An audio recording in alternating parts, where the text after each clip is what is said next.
इब्राहिम अलैहिस्सलाम ने, हाजरा ने उस जंगल में दाएं बाएं देखा, बड़े बड़े दरख्त तो लगे हैं लेकिन दरख्तों पर एक चिड़िया भी नजर नहीं आ रही है।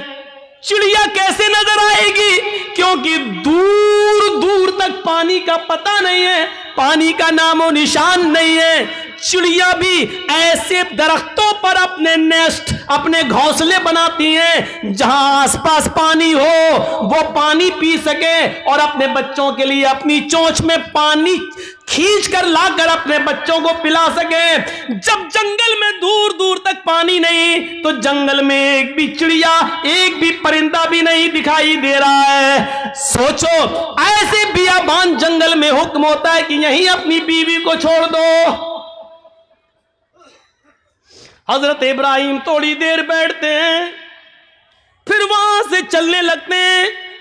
हाजरा ने देखा कि इब्राहिम जा रहे हैं, यहां तो कोई दुकान भी नहीं कि कोई सौदा लेने जा रहे हो, यहां तो दूर तक कोई सब्जी फरोश भी नहीं दिख रहा है कि जिससे सब्जी खरीदने जा रहे हो।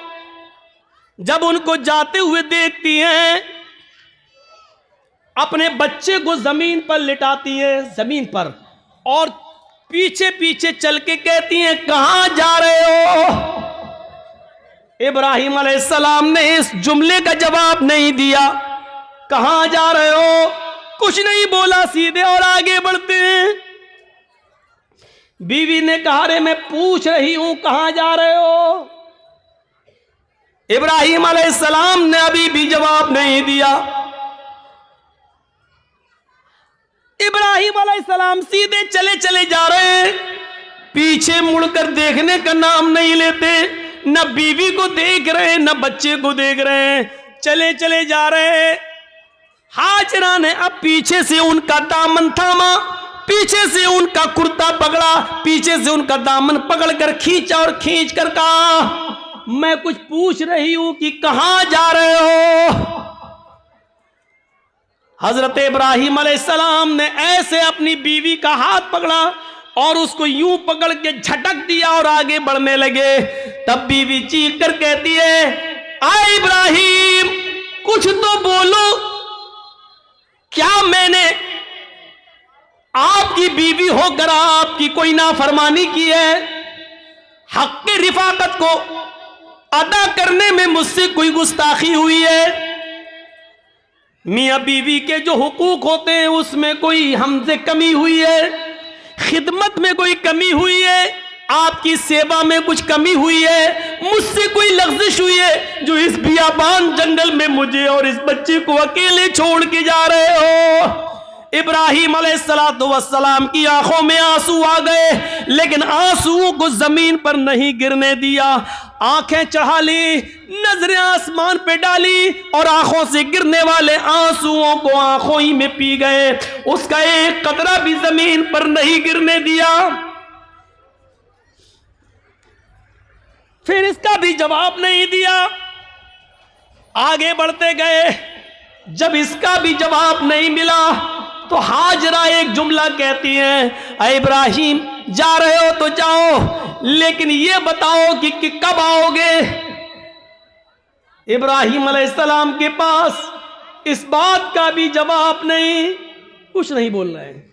आगे बढ़ते चले जा रहे हैं, खुशी खुशी लाए, अच्छी बातें करते हुए लाए, बीवी से प्यार भरी बातें करते हुए लाए, लेकिन जब जंगल में छोड़ा तो ऐसे पीठ फेर ली जैसे ये मेरी बीवी ही ना हो। जो पूछ रही है उसका भी जवाब नहीं, बीवी के सवाल भी गलत नहीं है, सही कह रही है कि मुझे अकेले, इस बच्चे को अकेले छोड़ के जा रहे हो, और वो भी इस बियाबान जंगल में, लेकिन जवाब नहीं है।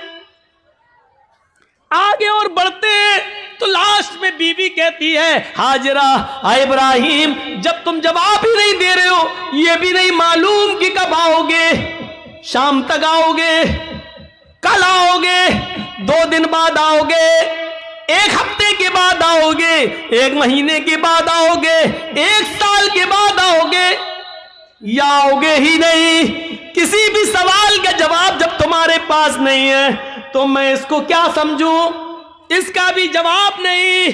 कहती हैं, आए इब्राहिम, मैं आपकी बीवी हूं, मैं आपकी अमानत हूं, पता नहीं आप कब आए, अपनी इस अमानत को किसके हवाले करके जा रहे, ये तो बता दो।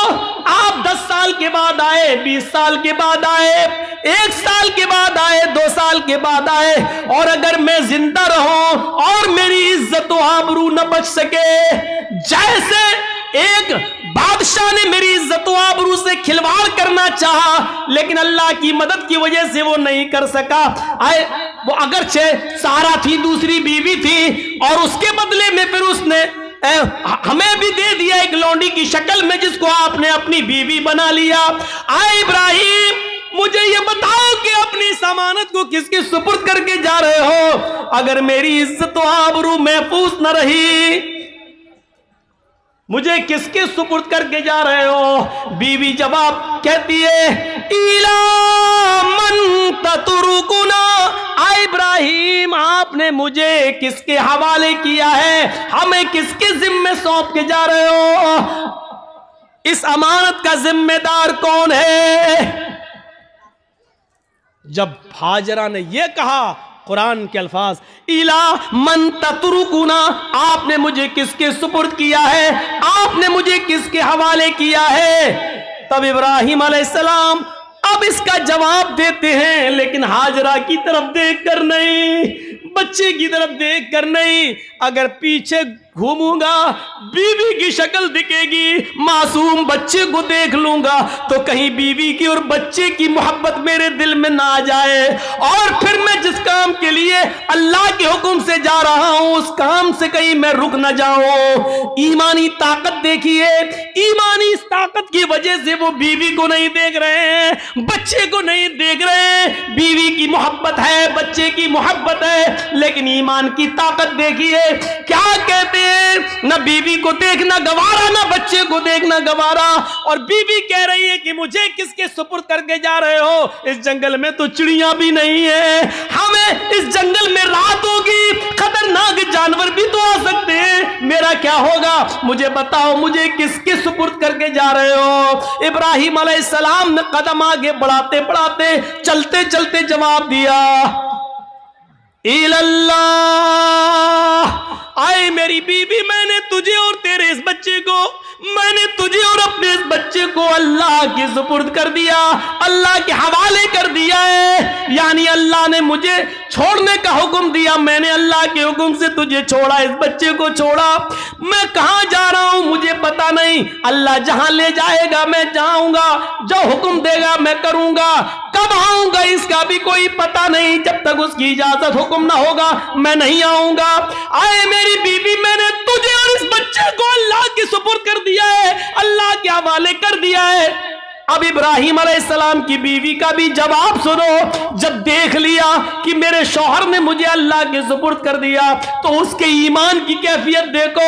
अब हाजरा के अंदर भी अल्लाह का नाम सुनकर जो ईमान पैदा हुआ, जो ईमानी ताकत आई, अब वो उस जंगल के खतरों से नहीं डर रही है, उस बियाबान जंगल से नहीं डर रही है, उस जंगल के अंदर रात में कितने खतरनाक जानवर आएंगे उनसे नहीं डर रही है। इब्राहिम से कहती है, जब आपने मुझे अल्लाह के सुपुर्द कर दिया, अल्लाह के हवाले कर दिया, जाइए, अब आपको रुकने की जरूरत नहीं है। इज़ल्ला युज़िउदल्लाहु अबदा। आ इब्राहिम, मेरी तरफ से और बच्चे की तरफ से बेफिक्र हो जाइए, चिंता मत करिए, घबराइए नहीं, अल्लाह हमको जाये नहीं करेगा, अल्लाह हमको बर्बाद नहीं करेगा, अल्लाह हमारा नुकसान नहीं करेगा, क्योंकि आपने मुझे अल्लाह के हवाले कर दिया है, अल्लाह के सुपुर्द कर दिया है। ये होती है ईमान की ताकत जो आज हमारे अंदर नहीं है। ये ईमान जब हमारे अंदर नहीं है तो जिल्लत तो आएगी, रुसवाई तो आएगी। अल्लाह ने इसी ईमान के बारे में कहा था, वला तहनु वला तहज़नु व अंतुमुल अअलौना इन कुंतुम मोमिनीन। हम इज्जत देंगे, बुलंदी देंगे, लेकिन ईमान पहले पैदा करो अपने अंदर, मोमिन बनकर दिखाओ। हाजरा ने मोमिना बनकर दिखाया। इब्राहिम ने मोमिन बनकर दिखाया तो अल्लाह की मदद भी आई और बुलंदी भी मिली। अब देखो अल्लाह की मदद कैसे आती है, जब ईमान इनके अंदर पैदा हो गया। इब्राहिम ने अपने ईमान का हक अदा किया, हाजरा ने भी ईमान का हक अदा किया। अभी तक पीछे पीछे दौड़ रही थी कि बताओ मेरा क्या होगा। लास्ट में कहती है कि मुझे किसके सुपुर्द करके जा रहे हो। जवाब मिला अल्लाह के। फिर हट जाती है और कहती है अब जाओ हमारे और बच्चे की तरफ से बेफिक्र हो जाना, अल्लाह ने जो हुक्म दिया उसको करिए, अल्लाह हमें जाया नहीं करेगा, अल्लाह हमें बर्बाद नहीं करेगा।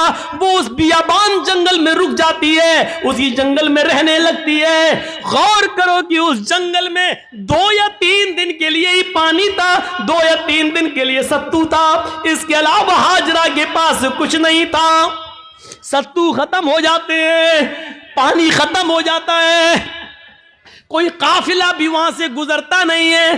क्यों कोई काफिला गुजरेगा, कोई बस्ती भी आबाद नहीं है, दूर दूर तक पानी का पता नहीं है। मैं मां हूं, 2-4 दिन भूखी प्यासी रह सकती हूं, लेकिन ये मासूम बच्चा है जो मेरा दूध पीता है, जब मुझे कुछ मिलेगा नहीं तो दूध बनेगा कैसे।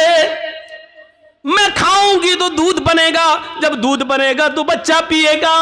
मैं प्यासी हूं, 2-4 दिन रह सकती हूं, लेकिन बच्चे को प्यासा कैसे रखा जा सके। गौर करो, तमाम शक्को शुबहात उस औरत के दिल में है, लेकिन अल्लाह पर भरोसा है, ईमान है अल्लाह की जात पर। अपने बच्चे को लिटाती है, कहती है चलो कोशिश करके देखती हूं पानी मिल जाए।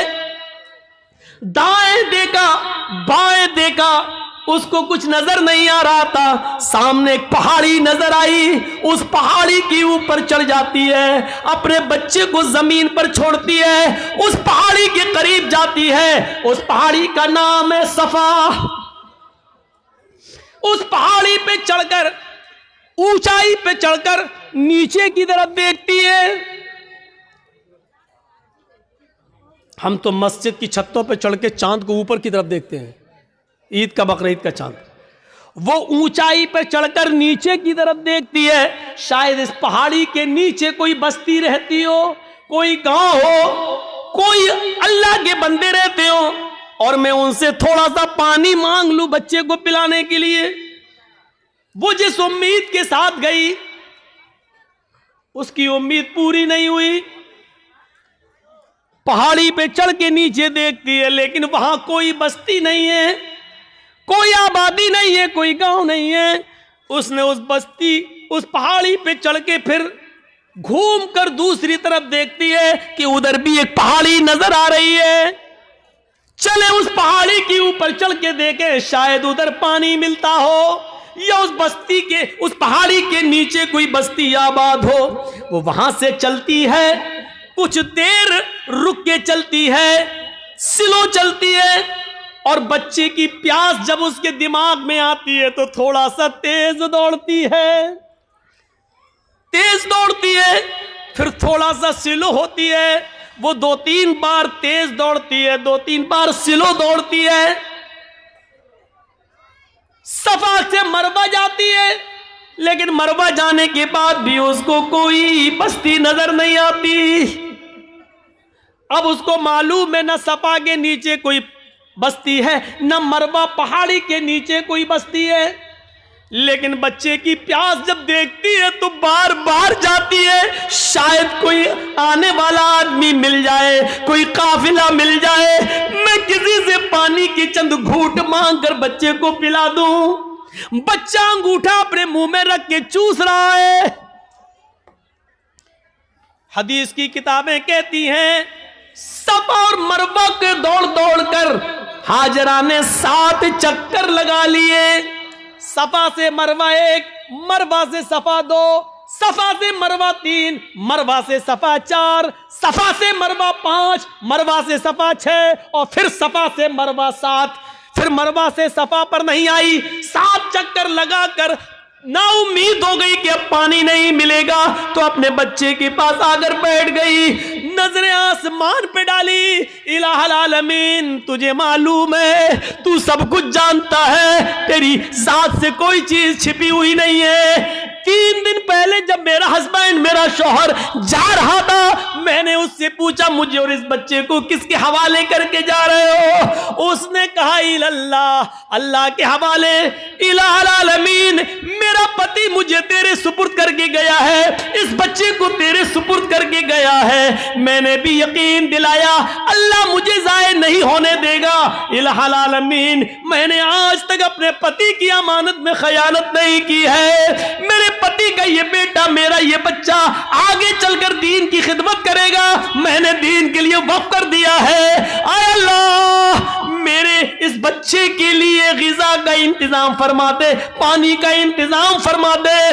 दिल से जो आह निकलती है वो असर रखती है, पर नहीं ताकत परवाज मगर रखती है। ऊपर से अल्लाह रब्बुल आलमीन ने जिब्रील को हुक्म दिया, आए जिब्रील क्या देख रहे हो? मेरी बंदी मुझे पुकार रही है और मेरा बंदा इब्राहिम इन दोनों को, इस्माइल और हाजरा को मेरे सुपुर्द करके गया है। अगर मेरे सुपुर्द करने के बाद भी ये दोनों भूखे और प्यासे मर गए तो फिर दुनिया से विश्वास उठ जाएगा, फिर ईमान किसके अंदर पैदा होगा?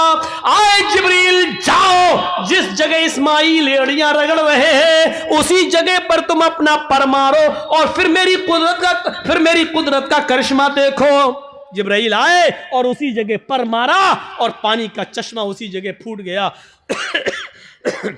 इब्राहिम, इस हाजरा ने देखा कि पानी का चश्मा निकल गया तो वो रोकने लगी, पानी है वो बह रहा है, वो रोक रही हैं, इधर ना चला जाए उधर ना चला जाए। वो समझ रही थी शायद अभी ये थोड़ी देर के लिए बंद हो जाएगा, तो समेट रही हैं और जज्बात में कह रही, पानी तो बहता जा रहा है, वो ऐसे लेती चुल्लू, ऐसे रोक रही हैं और कहती जम जम, अबरानी जबान का लफ्ज जम जम। अरे कहां जा रहा? रुक रुक रुक, जम जम, जम जम का मतलब रुक रुक, ठहर जा।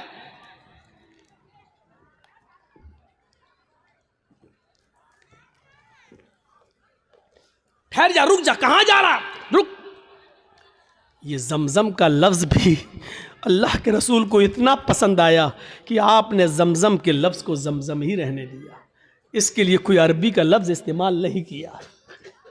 रुक रुक, पानी नहीं रुकता तो उन्होंने मुडेर बांध दी, वही मिट्टी से इकट्ठा करके ऐसे बनाती चली गई, मुडेर बांध दी। अल्लाह के नबी ने एक बार खुतबा दिया था और कहा था अल्लाह हाजरा पर रहम फरमाए, अगर हाजरा ने मुंडेर न बांधी होती तो अल्लाह उस पानी को पूरी दुनिया में फैला देता। और जो चीज़ पूरी आम हो जाए तो उसकी कदर कम हो जाती है। आज देख रहे हो ना, हमारे मुल्क में भी बहुत से लोग एक पानी की पूजा करते हैं, गंगा जल, लेकिन चूंकि वो इतनी ज़्यादा तादाद में है कि अब उसकी कोई कदर नहीं रह गई है। बाकायदा गवर्नमेंट को गंगा की सफाई के लिए पैसा देना पड़ता है और गंगा की सफाई की वजह से सरकारें बदल भी जाती हैं, इसने गंगा का ख्याल नहीं रखा है। और कभी कभी गंगा का नाम लेकर लोग बोर्ड भी मांगते हैं, न मुझे आपने बुलाया है न मैं आया हूँ, मुझे माँ गंगा ने बुलाया है। इस तरीके से लोगों को भावुक करके माँ गंगा को माँ कहकर इस तरीके से लोग उसको नीलाम भी करते हैं। एक तरीके से देखा जाए तो इस तरीके से आज उस पानी की क्या कदर है। लोग उसमें पेशाब भी कर रहे हैं, पायखाना भी कर रहे हैं, लेटरिन भी कर रहे हैं, सब कुछ हो रहा है उसके अंदर है। इसीलिए उसकी सफाई के लिए पैसा मांगा जा रहा है, ये किया जा रहा है, वो किया जा रहा है। लेकिन जमजम को देख लो, आज कितनी कदर की नज़रों से देखा जाता है। आज भी सऊदीया में होने के बावजूद भी आप देख लीजिए उस पानी की कैसी कदर है, उस पानी की इज्जत कैसी है।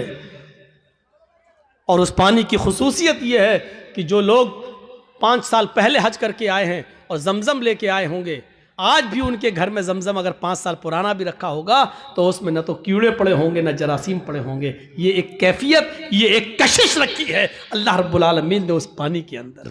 ये जीता जागता मौजज़ा, चश्मा जारी हो गया। ईमान था तो अल्लाह ने इज्जत भी दी, ईमान था तो अल्लाह ने बुलंदी भी थी।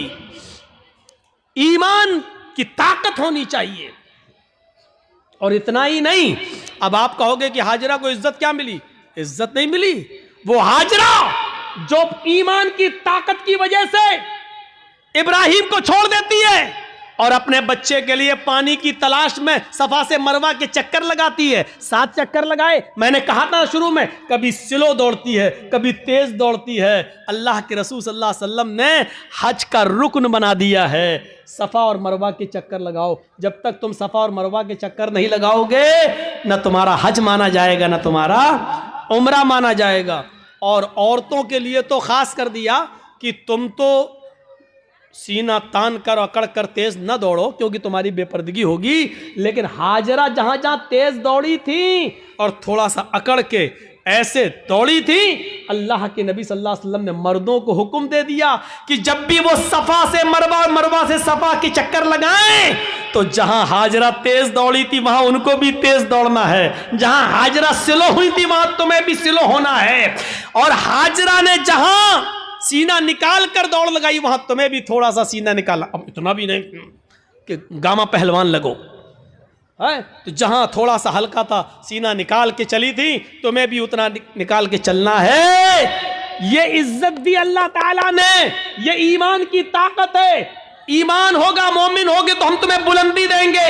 इससे बड़ी एक औरत की इज्जत क्या होगी? किसी भी मजहब के अंदर औरत को यह इज्जत नहीं मिली। हाजरा ने जहां अपना कदम रखा, हर हाजी वहां अपना कदम रखता है। जहां हाजरा दौड़ी थी, हर हाजी को वहां दौड़ना पड़ता है। हाजरा ने जितने चक्कर लगाए, हर हाजी को उतने चक्कर लगाना पड़ते हैं। और हाजरा के नक्शे कदम को अल्लाह ने अपनी इबादत का एक हिस्सा बना लिया। एक औरत के पैरों के निशान, एक औरत के पैरों की टापे, एक औरत की पैरों की पैरों की धड़कने, पैरों की खटखटाहट को अपनी इबादत का हिस्सा जोड़ दिया है कि जब तक तुम हाजरा की इस अदा को जिंदा नहीं करोगे, हमारी इबादत का हक अदा नहीं होगा। तुम हमारी इबादत नहीं कर सकते हो। हाजरा के नक्शे कदम को अपनी इबादत से जोड़ दिया हो, इससे बड़ा मकाम क्या होगा, इससे बड़ा दर्जा क्या होगा? जरा अंदाजा लगाओ। दुनिया की सारी कौमें चीखती और चिल्लाती रहें कि औरतों को इस्लाम ने 4 दीवारी में बंद कर दिया, बुर्के में रखकर उनकी तरक्की की राह में रुकावट बन गए। चीखते रहो, चिल्लाते रहो। हकीकत यह है कि औरत को इस्लाम ने जो इज्जत दी है, वो दुनिया का कोई मजहब वो इज्जत नहीं दे सकता है। आप बाप हैं, कितना भी जहेज दे दो अपनी बेटी को, लेकिन आपके मरने के बाद आपकी वरासत में उसको हिस्सा मिलेगा, वो महरूम नहीं हो सकती है। ये याद रखो, बाप की वरासत में से भी हिस्सा मिलेगा। शादी के बाद अगर उसका शौहर मर गया तो शौहर की वरासत में से भी उसको हिस्सा मिलेगा। भाई मर गया तो भाई की वरासत जो छोड़ के गया उसमें बहन को हिस्सा मिलेगा। आप गौर कर रहे हैं? गौर कीजिए। और बेटा अगर मर गया तो बेटे की वरासत में से भी मां अगर जिंदा है तो मां को हिस्सा मिलेगा। गौर कीजिए कि एक औरत की हैसियत और इज्जत क्या है। जो लोग कहते हैं कि अल्लाह मौलाना मेरा बाप मर गए, उनके लिए दुआ करना, चाहे कितने मुल्ला मौलवियों को अपने घरों में लेके चले जाओ और दुआएं करवा लो कि अल्लाह मेरे बाप को बख्श दे, अल्लाह इसके बाप की दुआ मगफिरत फरमा दे। अगर आपके बाप के मरने के बाद अगर बाप की विरासत में से बाप की बेटी यानी आपने अपनी बहन को हिस्सा नहीं दिया, बाप की मगफिरत नहीं होगी। याद रखिए, मुल्ला मौलवी दुआ कर करके मर क्यों ना जाए, बाप की मगफिरत नहीं होगी, चाहे कितनी दुआ करा लो। बाप की विरासत में से बेटी को हक मिलना है, बाप की विरासत में से मिलना है। और चाहे कितना कोई दुआ करे, लेकिन भाई के मरने के बाद बहन दुआ करे कि वे अल्लाह मेरे भाई को बख्श दे, जब तक भाई के मरने के बाद भाई की विरासत में से बहन को हिस्सा नहीं मिलेगा, दुआ कबूल नहीं होगी और भाई की मगफिरत नहीं होगी। पढ़े बहुत आसान समझ लिया ना। जन्नत जब चाहे अल्लाह जन्नत दे, अल्लाह जन्नत तो मिल नहीं सकती, जन्नतुल फिरदौस दे। मांगते कितनी बड़ी जन्नत है, सबसे आला जन्नत। अभी तो यही पता नहीं कि हमें कोई छोटी से हल्का जमीन का जन्नत का एक मामूली सा टुकड़ा भी मिल जाए, हमारे लिए वही काफी है। वो तो छोड़, जन्नतुल फिरदौस। और हालात ये हैं कि बेटियों का हक मारे हुए हैं, बहनों का हक मारे हुए हैं, बहनों का हक मारे हुए हैं। हालत ये है हमारी। जहेज देकर आप जिम्मेदारी से सबकुदोश नहीं हो जाएंगे, जिम्मेदारी से बच नहीं पाएंगे। आपको हिस्सा देना पड़ेगा, आपको हक देना पड़ेगा। ये ईमान की स्पिरिट थी, ईमान की ताकत थी। आइए एक और जबरदस्त एक नक्शा खींचकर आपको बताता हूं। देखिए ईमान क्या है। एक बार ये तय हो गया मूसा अलैहिस्सलाम में और फिरौन में, ये रोज रोज के झगड़े ठीक नहीं है, आओ एक मैदान में जमा हो जाते हैं, तुम अपना मामला दिखाओ, हम अपना मामला दिखाते हैं, या तो तुम झुक जाओ या हम झुक जाएं, आओ। एक मैदान तय हो गया। ए भैया बैठ जाओ, इनसे कहो कि पेशाब लग रहा तो यहीं कर लो। तो ऐसा लग रहा है जैसे किसी की चप्पल चुरा के भाग रहे हो।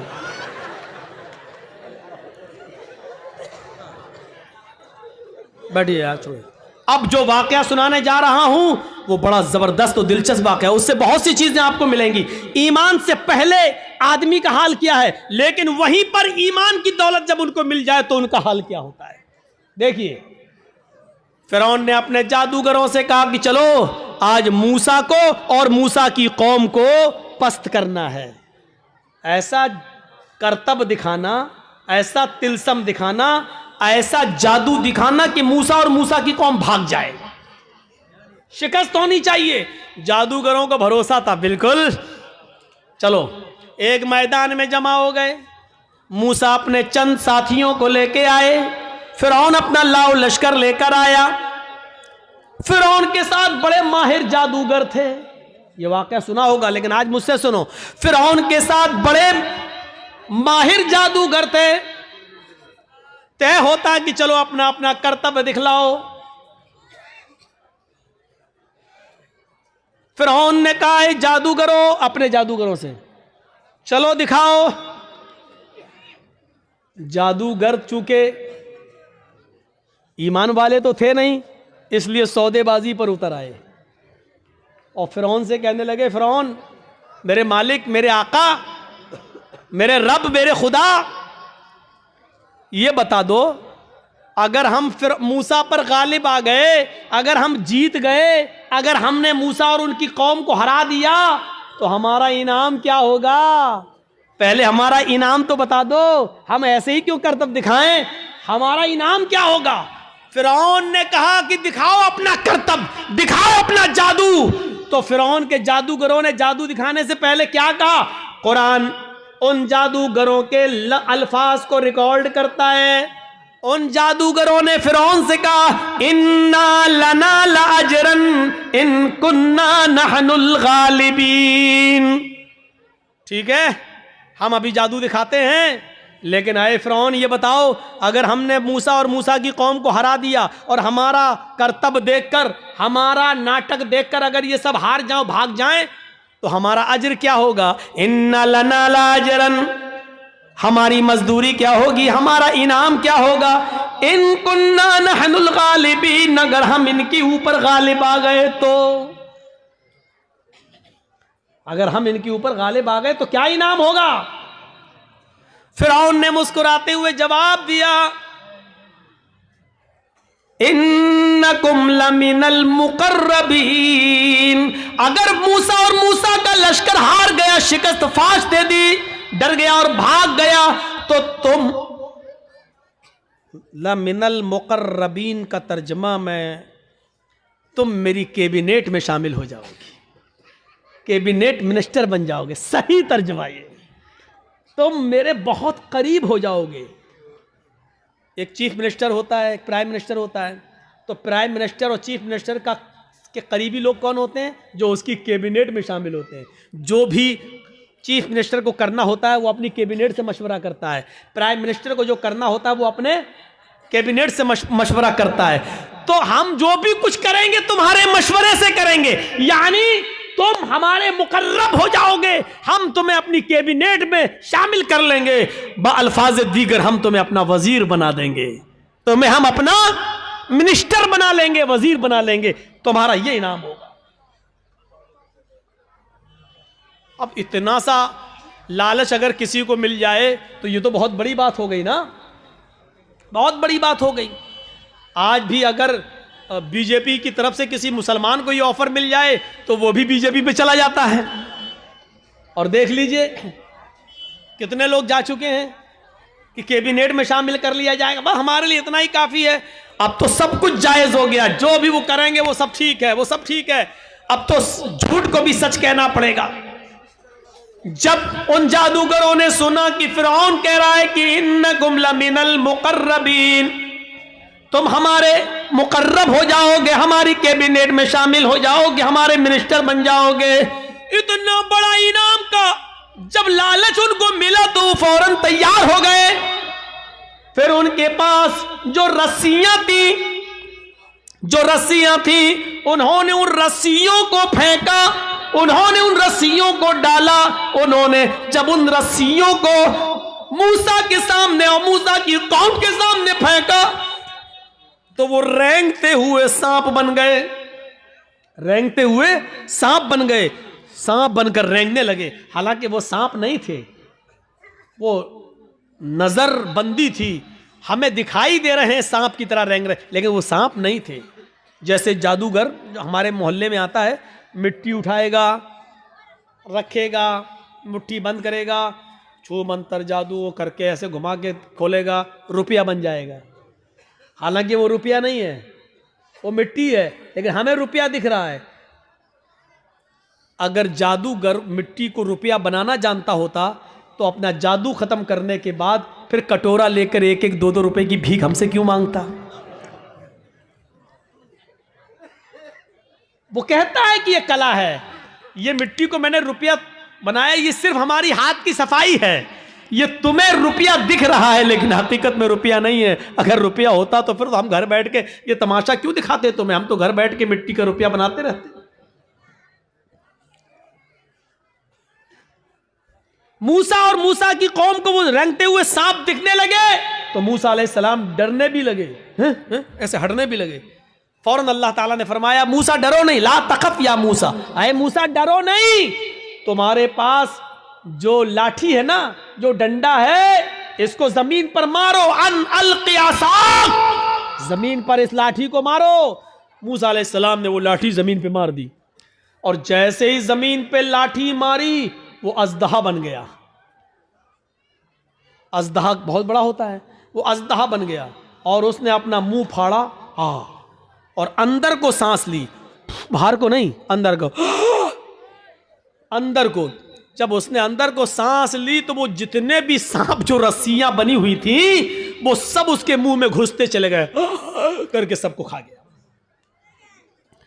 यहीं से मूसा फिरौन के जादूगरों की अकल ठिकाने आ गई। वो समझ गए हमने जो दिखाया वो नकली चीज थी, मूसा ने जो दिखाया वो ओरिजिनलिटी थी, वो असलियत थी। वो समझ गए कि अब हक के आगे मेरा बातिल नहीं चलेगा। यकदम वहीं से बदल गए, यहीं से चेंज हो गए। मूसा अलैहिस्सलाम ने डंडा जमीन पे मारा, वो अजदा बन गया, अजदा उनके सांपों को निकल गया। फिरौन के जादूगर समझ गए कि अब मेरी खैर नहीं, अगर मैंने कुछ और दिखाया तो हमारी आफत, हमारी बर्बादी, क्योंकि हमने जो दिखाया वो जादू था, मूसा ने जो दिखाया वो हकीकत है और जादू कभी हकीकत का मुकाबला नहीं कर सकता। फौरन वही के वही वो सारे जादूगर पलटे और चीख पड़े, आमन्ना बिर्रब्बे मूसा व हारून, हम मूसा और हारून के रब के ऊपर ईमान ले आए। चीखते हुए उन्होंने कहा, अब हमने फिरौन को छोड़ दिया, मैं मूसा और हारून के रब पर ईमान ले आया। उन्होंने ये नहीं कहा कि मैं अल्लाह पर ईमान लाया। जादूगरों ने क्या कहा, बिरब्बे मूसा व हारून, हारून और मूसा के रब पर ईमान लाया। अगर वो ये कहते हैं कि मैं तो अल्लाह पर ईमान लाया, तो लोगों का अल्लाह और लोगों का खुदा तो वही बना हुआ था फिरौन। इसलिए मूसा और हारून का रब नहीं था। मूसा और हारून अलैहिस्सलाम ने कभी फिरौन को अपना रब नहीं माना। मूसा और हारून ने अपना रब अल्लाह को माना था। इसलिए क्या कहा, आमन्ना बिरब्बे मूसा व हारून, मैं हारून और मूसा के रब पर ईमान ले आया, यानी मैं अल्लाह पर ईमान लाया। फिरौन तो शजदर रह गया, लाया था मूसा और उनको हराने के लिए, और ये तो हम ही हार गए। ये सारे जादूगर पलट गए, ये सारे जादूगर उधर चले गए। अभी देखिए, जब तक जादू दिखा रहे थे तब तक वो काफिर थे, लेकिन जब मूसा ने अपना हुनर दिखलाया, मौजिजा दिखलाया, तो वो ईमान ले आए। अब ईमान लाने के बाद ताकत देखिए उनके अंदर वही मौजूद है, अभी हटे नहीं, अभी अपने घर नहीं गए।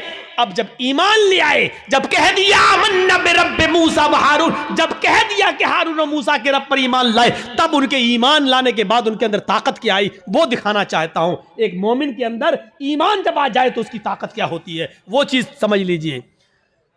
जब वो ईमान लाए तो फिरौन ने कहा, ये क्या किया तुमने? तो उन्होंने जवाब दिया कि अल्लाह की तरफ से हक आ जाने के बाद और अपनी आंखों से हक देखने के बाद भी मैं तुम्हारी गुलामी करूं और तुमको अपना रब मानूं, तो हमसे बड़ा बदनसीब कोई नहीं होगा, हमसे बड़ा फिर पागल कोई नहीं होगा। हमने आज अपनी आंखों से हक देख लिया और सच्चाई देख ली और मूसा की का मौजिज़ा देख लिया है। मूसा ने जो दिखाया वो अल्लाह की तरफ से है, इसलिए अब हक आ जाने के बाद हम तुम्हारी गुलामी नहीं कर सकते, हम तुम्हें तरजीह नहीं दे सकते।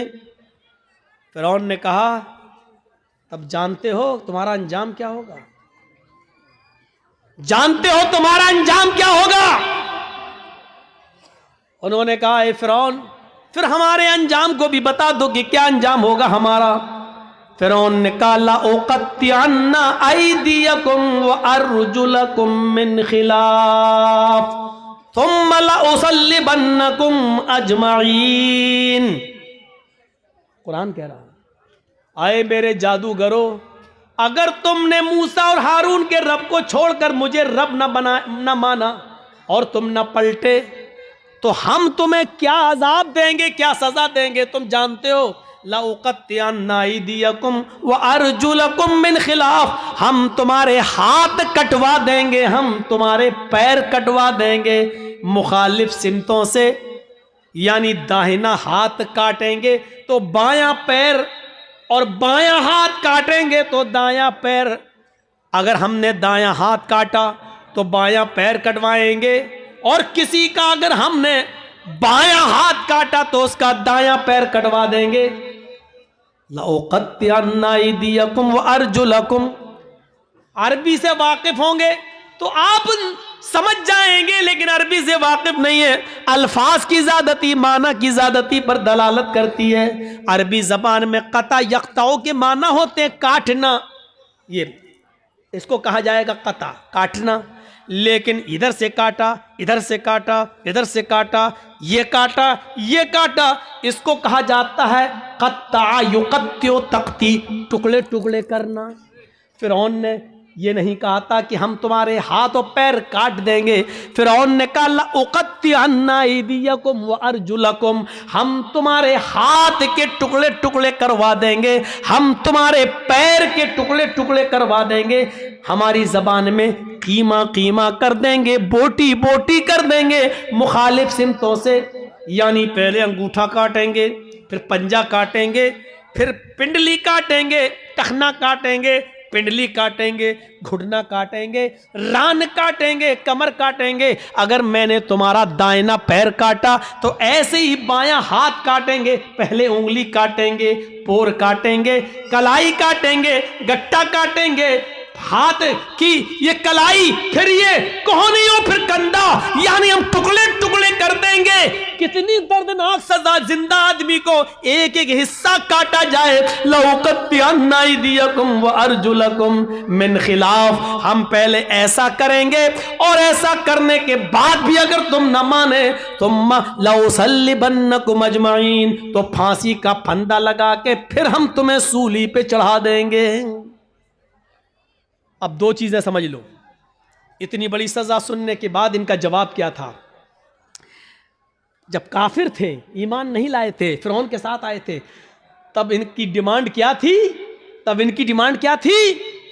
इन्ना लना लअजरन, अगर हमने अपना जादू दिखाया और मूसा को हरा दिया तो आप हमें इनाम क्या देंगे? अभी इनाम मांग रहे थे, सोना चांदी दौलत मांग रहे थे, लेकिन ईमान लाने के बाद जब इतनी बड़ी सजा सुनी तो उसके बाद उनका जवाब क्या था? यह है ईमान की ताकत। उनका जवाब यह था, फक़ज़ी मा अंत क़ाज़िन, फक़ज़ी मा अंत क़ाज़िन इन्नमा तक़ज़ी हाज़िहिल हयात दुनिया। आए फिरौन, तुझे जो करना हो कर। फक़ज़ी मा अंत क़ाज़िन, आए फिरौन तुझे जो करना हो कर, मेरे साथ, मेरी बॉडी के साथ, मेरे जिस्म के साथ, मेरे पैरों के साथ, मेरे हाथ के साथ, मेरे जिस्म के साथ, जो कुछ भी तू कर सकता है कर ले। इन्नमा तक़ज़ी हाज़िल हयात दुनिया, तू सिर्फ मुझे दुनिया में सजा दे सकता है, सिर्फ दुनिया में मुझे परेशान कर सकता है, सिर्फ दुनिया में तू मेरे ऊपर हुकूमत चला सकता है, सिर्फ दुनिया में तू मुझे सजा दे सकता है, आखिरत में तू हमें सजा नहीं दे सकता है, आखिरत का तू हमारे मालिक नहीं है। जो अभी इनाम मांग रहे थे, ईमान लाने के बाद वो कह रहे हैं जो करना हो कर ले, लेकिन अब हम मूसा और हारून के रब को छोड़ने वाले नहीं हैं। ये है ईमान, ये है ईमान। यहाँ तो हमारा ईमान का बड़ा हाल है, अगर दो चार आदमी हमें पकड़ के बांध दो कर जय श्री राम, तो हम कह भी देंगे अपनी जान बचाने के लिए जय श्री राम। वो एक अलग मसला है कि ऐसे मौके पर नारा लगाना चाहिए या कोई मजबूर करे तो जय श्री राम कह सकते हैं कि नहीं कह सकते, वो एक अलग मसला है। उस मसले में जाएंगे तो रात बीतेगी, क्योंकि फिर दलीलें देना पड़ेंगी और सबूत देना पड़ेंगे। उस तरफ अभी हम नहीं जाना चाहते हैं मेरे भाइयों, ये एक अलग मसला है। लेकिन जरा सोचो कि आज हमारा ईमान क्या है और उनका ईमान क्या था। जो अभी इनाम मांग रहे थे वो अब कह रहे हैं कि सजा भी दे दो, लेकिन हम अब ईमान से फिरने वाले नहीं है। ये होता है ईमान, ये होता है ईमान। अरे हम ईमान के लिए और इस्लाम के लिए अपनी जान की कुर्बानियां क्या देंगे? हम तो अपने मुआशरे में और अपनी समाज में फैली हुई बुरी बिदअतों को भी छोड़ने के लिए तैयार नहीं हैं। हमारे बाप दादा जो करते आए हैं वही हम करेंगे, हमारे बाप दादा जो करते आए वही करेंगे। ये नए मुल्ला मौलवी जब से पैदा हो गए तब से ये नए नए मसले बताने लगे हैं। ये सूरत हाल आज हमारे दरमियान आ गई है, ये सूरत हाल आज हमारे दरमियान चली हुई है। कोई चीज हमारी मस्जिद में आज हो रही है, बंद हो जाती है, फिर दोबारा चालू हो जाती है। हम अपने बाप दादा की राइज करदा बिदअतों को हम खत्म नहीं कर पा रहे हैं। ईमान और इस्लाम के लिए हम अपनी जान क्या कुर्बान करेंगे? हम क्या छोड़ेंगे? हजरत हाजरा की तरह अपने शौहर को कौन औरत छोड़ने के लिए तैयार होगी? और कौन आदमी ऐसा होगा जो अपने बच्चे को इस्माइल की तरह छोड़कर चला जाए और फिर पलट कर भी ना देखे? हम भी जाते हैं तो एक उम्मीद होती है कि चलो बीवी सऊदीया जा रहे हैं, इस बच्चे ही के लिए तो जा रहे हैं, तुम्हारे लिए तो जा रहे हैं, लेकिन 1 साल के बाद आ जाएंगे, 2 साल के बाद आ जाएंगे, लेकिन वो भी घर में सारा इंतजाम करने के बाद आप जाते हैं और सऊदी जाने के बाद पैसे वगैरह भेजते रहते हैं। यहाँ तो कुछ नहीं है, अंधेरी रात में क्या होगा, सत्तू और पानी के अलावा कुछ नहीं है, वो भी 2 दिन के लिए बाद क्या होगा, मेरी बीवी क्या करेगी, मेरा बच्चा क्या करेगा? जरा तसव्वुर कीजिए इस पोजीशन में अपनी बीवी और बच्चे को छोड़ना। हम तो अपनी बिदअतों को कुर्बान नहीं कर पा रहे हैं, नहीं छोड़ पा रहे हैं। हमारे बाप दादा जो करते चले आ रहे हैं वो हम करते रहेंगे। वही बात लौट फिर के आती रहती है कि मौलाना साहब क्या किया जाए?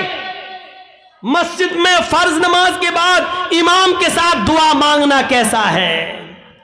कब्रिस्तान में दुआ करना कैसा है? किसी आदमी के मर जाने के बाद किसी मौलाना के साथ उसके घर पे जाकर भोज खाने के बाद दुआ करना उसकी मग़फ़िरत की, ये कैसा है? वही पुराने घिसे पिटे सवाल जो हम 15-20 साल से इन इलाकों में आके बोलते जा रहे हैं, वही सवाल, और आज तक हम उनको खत्म करने के लिए तैयार नहीं होते हैं। ये हमारी बेशर्मी का हाल है, ये हमारी बेशर्मी का हाल है। मेरे भाइयों, आज फिर एक बात को जहन में बिठा लो, दुआ करना गलत नहीं है। एक बात फिर जहन में रख लो, दुआ एक इबादत है। और इबादत वैसे की जाएगी जैसे जनाब मोहम्मद रसूलुल्लाह ने बताई है। इबादत मोहल्ले के सरदार के तरीके पर नहीं की जाएगी, इबादत मौलवी जर्जीज के तरीके पर नहीं की जाएगी, इबादत मस्जिद के इमाम के तरीके पर नहीं की जाएगी। मस्जिद का इमाम कुरान और हदीस बता सकता है, लेकिन मौलवी के तरीके पर इबादत नहीं की जाएगी। इस बात को आप हमेशा जहन में रखिए। दुआ मुख्कुल इबादा, दुआ इबादत का मग़ज़ है। दुआ के लिए आपको कोई मना नहीं करता है। दुआ जहां अल्लाह के रसूल ने हाथ उठाकर की है आप करिए, कोई मना नहीं करता है। दुआ जहां हाथ उठाकर नहीं की है वहां आप हाथ उठाकर करेंगे तो वहां हम मना करेंगे, इसलिए कि हाथ उठाना साबित नहीं है। मसलन लैट्रीन में जाने की दुआ है, अब आप लैट्रीन में घुस के पढ़िए हाथ उठा के अल्लाहुम्मा इन्नी अऊज़ु बिका मिनल खुब्स वल खबाइस। अब बैठिए, बैठिए, दुआ है, क्यों हाथ नहीं उठाया? मैं पूछना चाहता हूं उन लोगों से जो मस्जिद में मजबूर करते हैं इमाम को कि हाथ उठाओ और पब्लिक से कहते हैं हाथ उठाकर दुआ करो।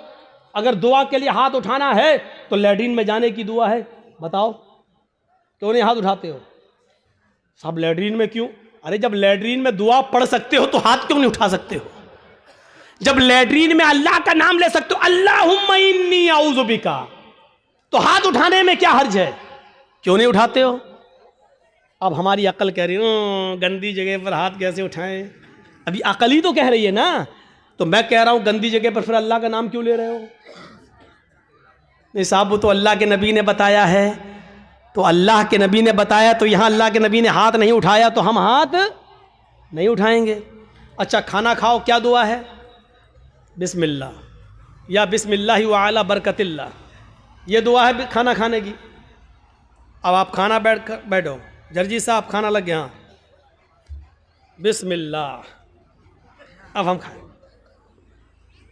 या बिस्मिल्लाहि व अला बरकतिल्लाह, अब हम बोलिए। चलो ये तो लैट्रीन नहीं है, ये तो घर है। यहां पर हाथ उठाकर अगर कोई आदमी दुआ करे बिस्मिल्लाह या बिस्मिल्लाह व अला बरकतिल्लाह, तब खाना खाए, कैसा लगेगा आपको? क्यों नहीं उठाते हो? ये भी तो दुआ ही है। साहब अल्लाह के नबी ने नहीं उठाए इसलिए हम नहीं उठाए। आ गई ना बात वही, जहां नबी ने उठाया वहां उठाओ, हम भी तो यही कह रहे हैं। अस्सलाम वालेकुम दोस्तों, उम्मीद करता हूँ आपने इस बयान को पूरा सुना होगा। अगर आपको ये बयान पसंद आया हो तो वीडियो को लाइक और चैनल को सब्सक्राइब करें।